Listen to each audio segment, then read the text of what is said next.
বিসমিল্লাহির রহমানির রহিম। আসসালামু আলাইকুম।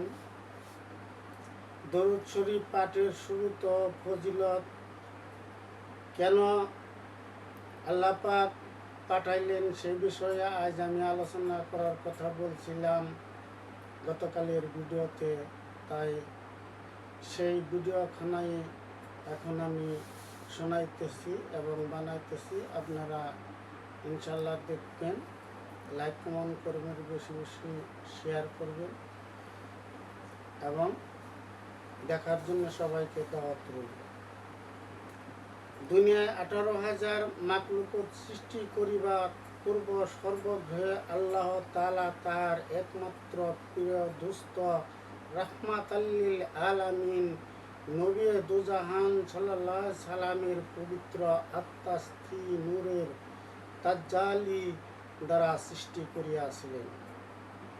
এই পবিত্র নূরে মুহাম্মদী পৃথিবীর সমস্ত মাখলুকতের জন্মের কারণ হয়েছিলেন।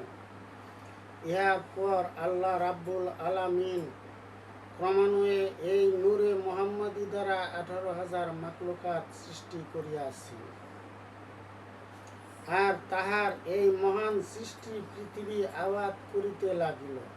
যদি আল্লাহ তাআলা তাহার এই পবিত্র নূর দ্বারা রাহমাতাল্লিল আলামিন হযরত মুহাম্মদ মুস্তাফা সাল্লাল্লাহু আলাইহি সাল্লামকে সৃষ্টি না করিতেন, তবে পৃথিবীর এই 18,000 মাখলুকাত কিছুই সৃষ্টি করিতেন না। তাই আপনারা এগুলা দেখবেন ইনশাল্লাহ।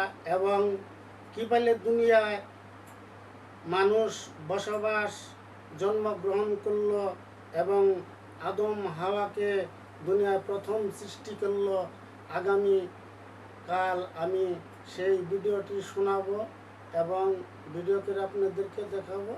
আপনারা ইনশাল্লাহ দেখবেন। আজকের ভিডিওখানা এই বলেই আমি শেষ করছি। আসসালামু আলাইকুম।